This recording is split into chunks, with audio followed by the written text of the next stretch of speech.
2022년 4월 13일 흥업감리교회 수요 기도회를 하나님 앞에 올려드리겠습니다. 찬송가 338장 함께 찬양하시겠습니다.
찬송가 341장 한 장 더 찬양합니다.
우리는 지금 고난주간을 보내고 있습니다. 이 한 주간 하나님의 은혜가 우리에게 임하여 십자가를 온전히 경험하고 또 믿음으로 승리하는 삶을 살기를 소망하는 마음 가지고 이 시간 합심해서 기도하겠습니다. 함께 통성으로 기도합니다.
오늘 주신 하나님의 말씀은 사도행전 6장 1절부터 7절까지 말씀입니다. 말씀 함께 읽겠습니다.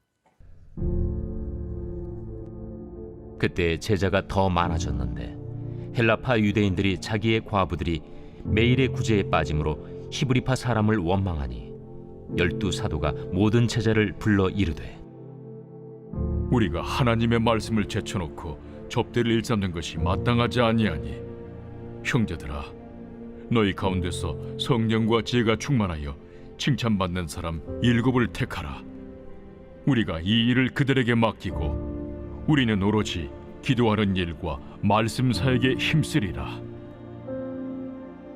온 무리가 이 말을 기뻐하여 믿음과 성령이 충만한 사람 스데반과 또 빌립과 브루고로와 니가노르와 디몬과 바메나와 유대교에 입교했던 안디옥 사람 니골라를 택하여 사도들 앞에 세우니 사도들이 기도하고 그들에게 안수하니라. 하나님의 말씀이 점점 왕성하여 예루살렘에 있는 제자의 수가 더 심히 많아지고 허다한 제사장의 무리도 이 도에 복종하니라. 오늘은 위기를 기회로라는 제목으로 하나님 말씀을 나누겠습니다. 여러분, 문제 없는 교회, 갈등 없는 교회가 있을까요? 아니요, 없습니다. 어느 교회를 들여다봐도 겉으로 보기에는 굉장히 평화로워 보이고 굉장히 은혜로워 보여도 지상의 교회들은 모두 다 크고 작은 문제들을 가지고 있습니다. 우리가 오늘 본문에서 만나는 초대교회도 마찬가지입니다. 특별히 사도행전 1장부터 3장까지의 내용은 그 주인공이 성령님이십니다. 오순절날 마가다락방에 성령이 강림하시고 교회가 탄생하지요. 그리고 믿는 자의 수가 날마다 더해집니다. 한 번 설교할 때 3,000명씩 5,000명씩 회개하고 돌아오는 놀라운 일이 벌어지죠. 자, 그런데 4장부터는 주인공이 바뀝니다. 누가 주인공으로 등장하느냐? 바로 사단이 주인공으로 등장합니다. 그래서 4장, 5장, 6장, 7장은 초대교회를 향한 사단의 공격이 시작됩니다. 특별히 사단이 교회를 무너뜨리기 위해 세운 전략이 몇 가지가 있는데 바깥으로부터 찾아오는 외부적인 박해가 있었고 또 교회 안에서 생겨난 내부적인 분열이 있었습니다. 먼저 4장과 5장은 외부적인 박해 이야기입니다. 사도들을 붙잡아서 가두고 때리고 협박하지요. 예수 이름으로 복음을 전하지 말라고 얘기합니다. 그런데 그들이 가둔다고, 때린다고, 협박한다고 움츠러들지 않았어요. 오히려 우리 주 예수 그리스도의 복음을 더욱 담대하게 선포했고, 이를 통하여 교회는 더욱 강력하게 부흥해 나갔습니다. 5장 40절부터 42절까지 말씀을 읽어보겠습니다. 그들이 옳게 여겨 사도들을 불러들여 채찍질하며 예수의 이름으로 말하는 것을 금하고 놓으니 사도들은 그 이름을 위하여 능욕받는 일에 합당한 자로 여기심을 기뻐하면서 공회 앞을 떠나니라. 그들이 날마다 성전에 있든지 집에 있든지 예수는 그리스도라고 가르치기와 전도하기를 그치지 아니하니라. 아무리 핍박을 하고 박해를 해도 고난을 받으면 받을수록 더욱 담대하게, 더욱 기쁘게 예수 복음을 증거함으로 인하여서 하나님의 교회는 더욱 왕성해 가기 시작합니다. 자, 그러자 이제 사탄이 전략을 바꿉니다. 외부적인 핍박으로는 도저히 무너뜨릴 수 없다는 것을 깨달은 사탄이 이제 교회 내에서 내부적인 분열을 일으키지요. 6장 1절 말씀을 보겠습니다. 그때 제자가 더 많아졌는데 헬라파 유대인들이 자기의 과부들이 매일의 구제에 빠짐으로 히브리파 사람을 원망하니, 원망이 시작합니다. 본문에 보면 헬라파 유대인과 히브리파 유대인이 나옵니다. 자, 그런데 이 두 종류의 유대인 사이에서 갈등과 분열이 시작되지요. 지난주에 나누었던 것처럼 초대교회는 유무상통의 공동체였습니다. 있는 사람들은 자신의 가진 것을 다 팔아서 사도들 앞에 내어놓았고, 사도들은 그것으로 필요한 모든 사람들에게 나누어 주어서 모두가 다 풍요롭고 행복한 사회를 만들었지요. 그런데 구제하는 과정에 문제가 생겼습니다. 이제는 교회가 헬라파 교회와 히브리파 교회 둘로 나누어질 수도 있는 크나큰 위기 상황을 만나게 된 것입니다. 여러분, 나쁜 일을 하다 그렇게 된 건가요? 아닙니다. 좋은 일을 하다 그렇게 된 겁니다. 구제를 하다가 초대교회가 위기를 만나게 된 것이죠. 의도한 일은 아니었겠지만 차등 지급이 이루어졌고, 이로 인해서 섭섭한 마음, 원망하는 마음이 생겼습니다. 이제 뒤에서 수근수근 하면서 미묘한 긴장감이 조성되기 시작했습니다. 감사한 것은 초대교회가 이 문제에서도 승리했다는 사실입니다. 이 문제 때문에 교회가 분열된 것이 아니라 오히려 더 크게 부흥하게 됩니다. 7절 말씀을 볼까요? 하나님의 말씀이 점점 왕성하여 예루살렘에 있는 제자의 수가 더 심히 많아지고 허다한 제사장의 무리도 이 도에 복종하니라. 여러분, 어떻게 초대교회는 이 위기의 상황을 이렇게 현명하게 극복할 수 있었을까요? 그 비결 첫 번째는 그들이 구제를 중단하지 않았다는 사실입니다. 문제가 생길 때 가장 쉬운 해결책은 그 일을 그만두는 것입니다. 초대교회의 내적인 갈등은 구제하는 것 때문에 발생했습니다. 그러니 구제를 그만두는 것도 문제 해결의 방법 중 하나일 것입니다. 그런데 이것은 사탄이 원하는 처리 방식입니다.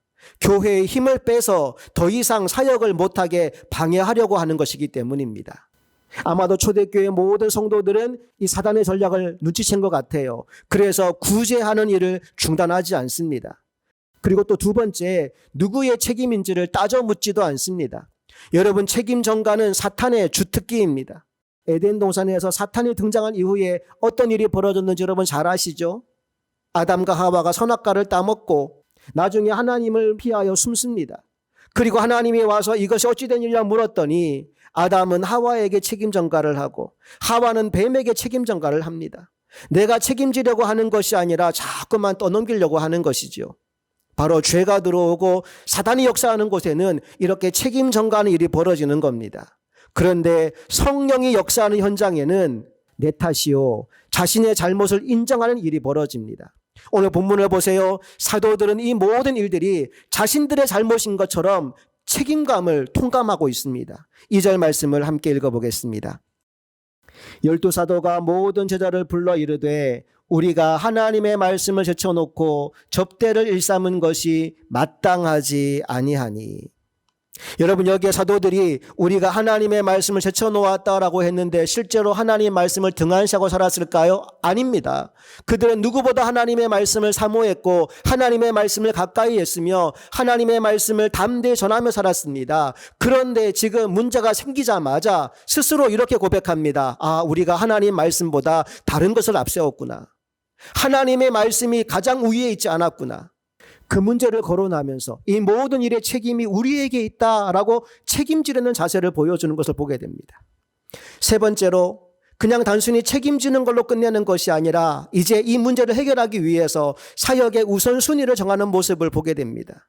먼저 사도들은 7명의 지도자를 세워서 구제하는 일을 그들에게 맡깁니다. 3절 말씀 보겠습니다. 형제들아 너희 가운데에서 성령과 지혜가 충만하여 칭찬받는 사람 7을 택하라. 우리가 이 일을 그들에게 맡기고. 지금 사도들이 사역의 우선순위를 정하고 있습니다. 그들이 정말로 해야 될 일을 하기 위해서 구제한 일은 또 다른 전문가에게 위임하여 맡기려고 하는 것이지요. 자, 그렇다면 그들은 무슨 일에 집중하려고 할까요? 4절 말씀을 읽어보겠습니다. 우리는 오로지 기도하는 일과 말씀 사역에 힘쓰리라 하니. 사도들은 뭐 하겠다고 합니까? 기도하는 일과 말씀 사역에 집중하겠다고 합니다. 뭘 하고 있는 거냐 하면 사역의 우선순위를 분명하게 정하고 있는 것입니다. 자, 그랬더니 그 결과 더 크고 놀라운 부흥의 역사가 일어나게 되었다라고 마지막 7절에서 언급하고 있습니다. 7절을 한 번 더 읽어봅니다. 하나님의 말씀이 점점 왕성하여 예루살렘에 있는 제자의 수가 더 심히 많아지고 허다한 제사장의 무리도 이 도에 복종하니라. 여러분, 오늘 말씀을 보면서 어떤 교훈을 받습니까? 첫째로 하나님이 맡겨주신 사명, 복음 전하는 일은 절대로 멈추면 안 되겠구나라는 것입니다. 사탄이 아무리 핍박해도 외부적인 박해가 일어나고 내부적인 분열이 일어나고 아무리 교회를 뒤집어 엎으려고 해도 초대교회는 하나님이 맡겨주신 사명을 절대 멈추지 않았습니다. 우리 흥업교회도 하나님이 우리 교회에 맡겨준 사명, 복음 전하는 이 일을 멈추지 않는 교회가 될 수 있기를 간절히 소망합니다. 두 번째로 우리가 어떤 일을 만나든지 간에 누군가에게 책임을 전가하는 사람이 되지 말고 책임지는 자리에 서는 하나님의 사람들이 될 수 있기를 간절히 소망합니다. 너 때문이야가 아니라 내 탓입니다. 내 탓입니다. 스스로를 낮추고 책임지는 자리에 서는 사람들이 많아지는 우리 교회 될 수 있기를 간절히 바랍니다. 세 번째로 우리의 삶과 사역에 있어서 우선순위를 분명하게 정하고 중요한 일에 집중하는 저와 여러분 될 수 있기를 원합니다. 특별히 디모데전서 4장 5절 말씀을 보니까 하나님의 말씀과 기도로 거룩하여짐이라 라는 말씀이 나옵니다. 예, 하나님의 말씀과 기도는 우리를 거룩하게 하여 하나님 닮은 존재로 살아갈 수 있게 만들어줍니다. 오늘 사도들이 삶의 우선순위를 정하여서 하나님의 말씀과 기도에 집중하겠다는 자세를 보인 것처럼 우리들도 말씀과 기도에 집중하여 하나님 닮은 거룩한 사람들로 세워질 수 있기를 주님 이름으로 축복합니다. 함께 기도하겠습니다. 좋으신 하나님, 인생을 살다 보면 우리 인생 가운데 수많은 문제와 위기를 만납니다.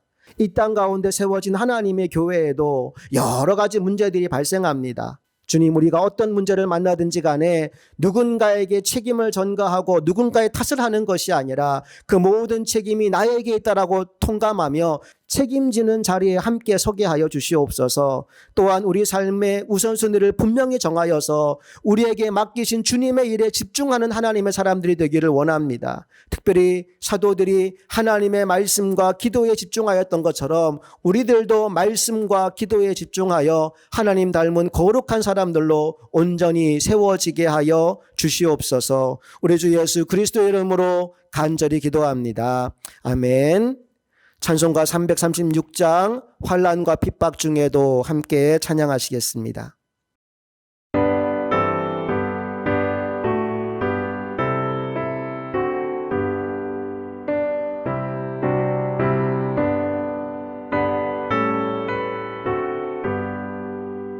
환난과 핍박 중에도 성도는 신앙 지켰네. 이 신앙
주기도문 함께 하겠습니다. 하늘에 계신 우리 아버지, 아버지의 이름을 거룩하게 하시며 아버지의 나라가 오게 하시며 아버지의 뜻이 하늘에서와 같이 땅에서도 이루어지게 하소서.